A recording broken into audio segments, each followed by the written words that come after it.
Muy buenos días, instructor, ¿cómo está? Bueno, voy a realizar la presentación referente a la entidad financiera que yo escogí. Permítame, por favor, a la exposición sobre la organización y métodos y niveles y técnicas de análisis de datos. Bueno, la verdad pues me ha tocado por este medio así porque pues realmente la cámara, como te comentaba, no me funciona. Entonces me toca presentarte de esta manera. Qué pena contigo. Igual yo te voy a enviar pues la presentación aparte. Bueno, entonces, bueno, mucho gusto, instructor. Mi nombre es Ingrid Caterín Pardo Hernández, instructor Joan David Núñez Zuleta. Y pues la evidencia es la exposición sobre organizaciones, métodos y niveles y técnicas de análisis de datos. Entonces, aquí está el contenido. Primero que todo vamos a hablar sobre qué es el Banco de Vivienda, una información relevante, quién lo fundó. Acá pues ya pasamos al tema de las cifras en el entorno financiero según el 2025, según el último año, cómo se ha como tal escalonado o cómo está ubicado el banco ante pues otras entidades financieras. También hablamos sobre políticas y tratamiento de datos de la vivienda, los objetivos y alcances directamente de esta política y tratamiento de datos, principios y derechos del titular, finalidad del tratamiento de datos, bajo qué fin, digamos, se genera esta política de tratamiento de datos y las medidas de seguridad, que pues eso sí, digamos, tanto el banco como otras entidades las deben de tener. Primero que todo, pues vamos a hablar un poco sobre qué es el Banco de Vivienda. Bueno, yo escogí como entidad financiera el Banco de Vivienda, ¿sí? Podemos decir que el Banco de Vivienda lleva más de 50 años en todo el sector financiero. Digamos que el Banco de Vivienda no solamente es banco, sino que también pertenece a lo que es el Grupo Bolívar, la cual tiene pues varias filiales como Constructora Bolívar, Seguros Bolívar, también maneja fiduciaria. Bueno, en sí, pues el Grupo Bolívar es bastante grande, seguros todo riesgo, seguros de vida, entonces pues es como tal un grupo y pues el pulmón financiero, por decirlo así, es el banco, que es la vivienda, ¿sí? También podríamos decir del banco que pues fue fundado, el Grupo Bolívar es fundado por José Alejandro Cortés y su hermano. El hermano se llama Enrique Cortés. Entre ellos dos pues hicieron la fundación del Grupo Bolívar. Y lo que fue el hermano Enrique Cortés fue quien fundó Seguros Bolívar, porque inicialmente solamente existía la vivienda. Ya después pues se vinieron a unir varias aseguradoras, bueno, lo que es Seguros Bolívar y como le comentaba anteriormente. Esto fue en 1939 que inició como tal el conglomerado del banco, de la empresa. ¿Listo? ¿Qué es el Banco de Vivienda? Pues ofrece todos los servicios financieros a públicos, tanto naturales como persona jurídica, todo el portafolio financiero. ¿Listo? Aquí podemos visualizar lo que son las cifras según el entorno financiero durante el último año, instructor. Podemos ver así como un breve resumen. Si podemos ver la imagen, acá visualizamos que la vivienda quedó en el segundo escalafón, por decirlo así, en el segundo lugar, digamos en tanto a cifras. Entonces podemos decir que quedó por un valor de 388.094 pesos. Permítame. Sí, dice cifras en millones, efectivamente. Entonces ahí digamos que están escalofonados o están todos los bancos del sector financiero, ¿cierto?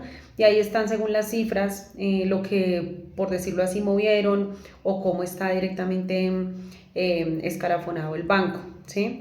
Entonces podemos decir también que según el entorno financiero con Da Vivienda reportó que la cartera bruta directamente cerró el trimestre, el último trimestre, en 108.4 billones. Tuvo un crecimiento de 2.1%, o sea, tuvo un buen crecimiento en el trimestre, en el último trimestre. Podemos hablar del tema anualizado. En el tema anualizado, según lo que visualizamos, tuvo un crecimiento tuvo como tal una cartera del 4.9% anual, impulsado por carteras comerciales y de vivienda. Digamos que acá hace referencia mucho que este crecimiento o este porcentaje, esta cifra, no la da directamente el tema de vivienda, que son créditos hipotecarios, leasing habitacional, todo lo que hemos visto anteriormente, y carteras comerciales.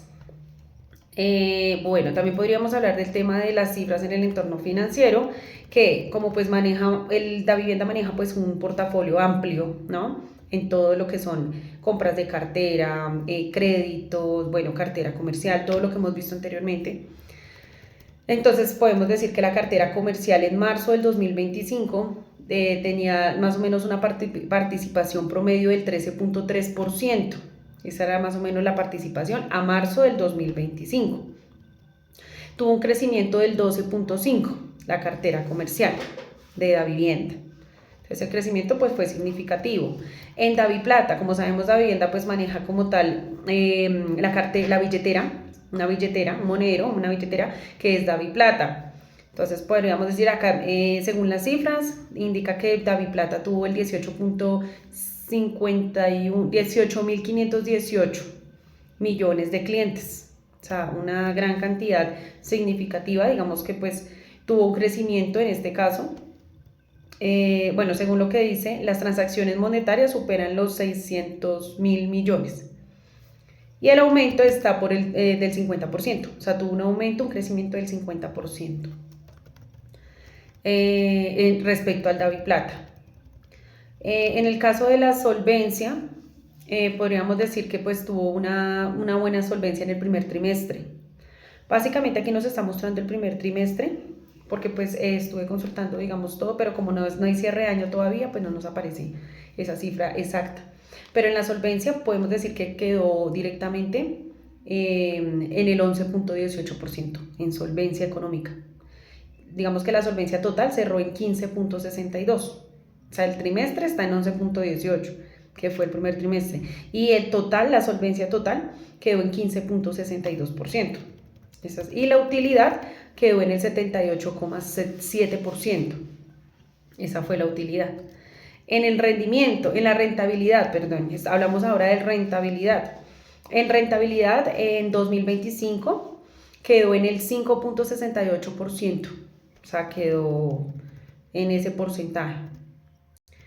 Básicamente, pues esas son como las cifras del entorno financiero. Ahora hablamos de un producto que es el CDT. Respecto a los CDTs, digamos que yo busqué como el detalle, pero lo voy a hacer rápido porque su merced dijo que pues no me extendiera mucho. En los CDTs, en el primer trimestre, indica que tuvo en este caso un crecimiento o como tal alcanzó el 18.5 millones de clientes. O sea, alcanzó buena parte significativa, de los cuales 7.4 millones pues ya cuentan con CDT. ¿Sí? Básicamente ahí está pues como la gráfica de lo que son los rendimientos. Voy a continuar, las políticas de tratamiento de datos, ¿cierto? Entonces, ¿cuál es el objetivo de la política de tratamiento de datos? Es directamente proteger los derechos del consumidor, ¿sí? Proteger los derechos del consumidor, los datos personales, todo lo que son en este caso la información sensible, confidencial, como cédula, el nombre, el número de contacto, correo, todo lo que es personal, esos datos sensibles y intransferibles y confidenciales. Entonces el objetivo es poder proteger toda esta información, toda esta base de datos de nuestros clientes, ¿sí? Los cuales hay una parte donde nos dice que pueden, el habeas data, ¿no? Hablamos del habeas data, que es la protección de nuestros datos, y que puede la persona actualizar, rectificar, modificar o actualizar la información. Eso lo dice en una parte del habeas data. Por lo general, las ventas que no son presenciales, que son por teléfono, siempre se lee esa partecita. En el tema del alcance, ¿cuál es el alcance de la política de tratamientos de datos? Entonces, según la ley 1266 de 2008, que le corresponde a Davivienda, es la calidad de establecimiento de crédito. Digamos que esta política describe todos los lineamientos que se llevan a cabo para la protección de los datos de los titulares y para qué se puede utilizar pues esta información. Entonces, cuando vamos a una entidad financiera, por lo general nos dicen, bueno, podemos compartir esta información explícitamente para fines comerciales, y uno dice sí o no, ¿cierto? Entonces es básicamente eso. Continuamos con política de tratamiento de datos nuevamente. ¿Qué es la política de tratamiento de datos? Entonces, la política de tratamiento de datos del Banco Davivienda, como vuelvo indico, está basada en la ley 1581 del 2012 en Colombia.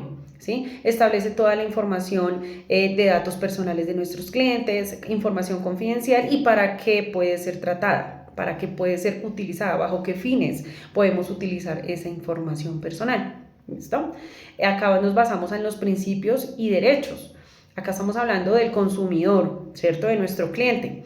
Entonces, en los principios del titular, podemos hablar que está como tal el tratamiento de los datos, se rige bajo la autorización explícita del titular. O sea, si el titular no autoriza, de pronto en este caso, no autoriza realizar uso de estos datos, de la información personal, no podemos utilizar esta información, ni siquiera para fines de la misma entidad financiera, o enviar información o demás.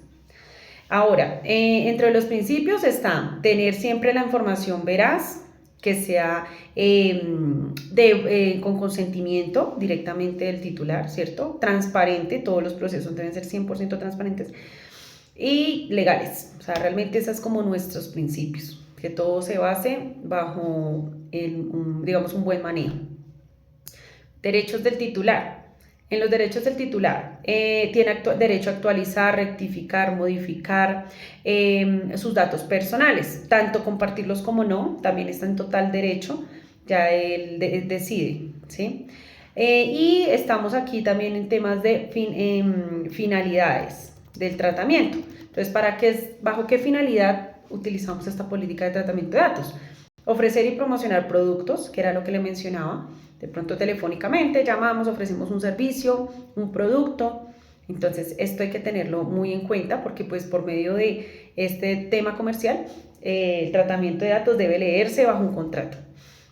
Enviar información sobre novedades y cambios, que es enviar información, se autoriza que yo le envíe información, sí o no. Realizar actividades de promoción y publicidad. Realizar análisis de riesgo y consultas de base de datos de otras entidades. Cumplir con obligaciones legales y contractuales y para fines de seguridad y prevención de fraudes. Digamos que esas son como las finalidades de tener el tratamiento de datos. Ahora, vamos con la conservación y tratamiento de los datos. Aquí digamos que se rige en 3 partecitas esta parte de conservación de tratamiento de datos, que es la duración, la seguridad y la actualización. Primero, ¿qué es la duración? Pues cuánto tiempo podemos tener estos datos. Cuánto tiempo podemos tener como tal pues estos contactos, esta información, ¿cierto? Digamos que en este caso es un plazo según como lo exige la ley, es el plazo que exija la ley. La seguridad, pues la vivienda garantiza la reserva de la información. Digamos que en este caso no puede divulgar ningún tipo de información como está permitido en la ley, a no ser de que el cliente pues lo autorice. Y igual el cliente, digamos que la vivienda nunca le va a decir al cliente voy a divulgar su información a otra entidad financiera porque no se puede. Eso es información confidencial. Actualización, en este caso, lo que hablábamos anteriormente, digamos que si el cliente cambió su labor, ya no trabaja en tal empresa, ya no tiene productos con la entidad, entonces ahí se genera la actualización de la información. Y medidas de seguridad. El tema de las medidas de seguridad, digamos que como decía, lo deben tener todas las entidades, no solamente Banco de Vivienda, sino todas las entidades.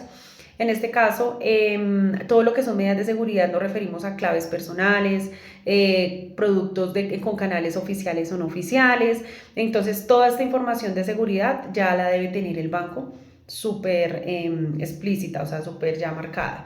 Tenemos también consultas de datos de crediticios. Entonces, en medidas de seguridad centrales de riesgo. Entonces, ahí, esto es una medida de seguridad cuando ingresamos a validar el historial crediticio de nuestros clientes, como lo autoriza la ley. Y por último, el banco pues exige a terceros contratistas mantener la confidencialidad de la información. Digamos que cuando hay un tercero, hago yo como referencia un ejemplo, un banco de segundo piso. Un tercero o una entidad financiera intermedia, ¿cierto? Siempre se exige, siempre el banco va a exigir mantener la confidencialidad bajo un contrato de la información. ¿Listo?